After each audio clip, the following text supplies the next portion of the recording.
حسيب المرة جايبك مو بصفة رسمية، معقولة كل ما اريدك تجيك للقهوة، تجي هنا وتصير حباب بدون مشاكل.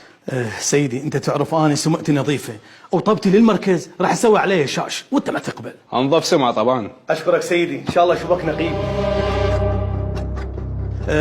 امرني انا بالخدمة سيدي. احمد عثمان. مو قلت لك سيدي هيك مواضيع. لكن يوم ايش لزمنا؟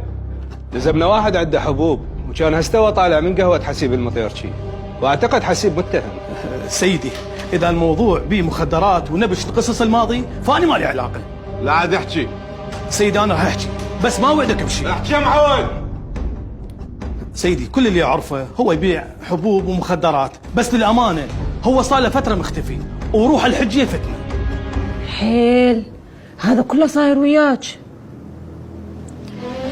دير بالك بيبي تعرف بالموضوع. لا حول ولا قوة الا بالله. المشكلة شغلي كله راح هيج والقصة انقلبت علي. زين اشتكي عليهم. ما عندي دليل. والحل؟ رائد عمران قال لي راح احاول احقق بالموضوع ومنا للصبح الله كريم. هو الرجال خطية هماتين ما بيده شي، دا يحاول يساعدني. يعني هو يساعد بس مو الكل. وصال انت تحكين صدق؟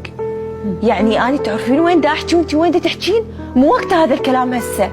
ايش بيك؟ يعني احنا هسه ناخذ ننطب الحكي. مو وقته. اني مشاعري هسه كلها متخربطة وعندي مصيبة كبيرة وانت جاي تحكين هذا الكلام هسه؟ يعني انت حاسة بشي؟ يا ربي لا تعصبيني، كافي سدي الموضوع. شوفي وصالي، اذا بيبي عرفت بالموضوع راح اسوي لك مشكلة كلش كبيرة. لا تخليني انقلب من اختك الى دكتورة، خليني دا اتعامل وياك بطريقة حلوة. وبعدين رائد عمران هو شخص دا يساعدني، يعني مثلي مثل اي انسان عادي، ماكو بيناتنا شيء. ذكرتيني بستار، يعني هو صح ولا مرة ساعدني، بس جيت من اشوفه احس بالحب. اوف يا رب. ما يخالف، حاولي تحكي وياه وتحلين الموضوع، ان شاء الله ينحل سوء الفهم. فسدي الموضوع هسه، ما يصير لك شارع بس تسألين.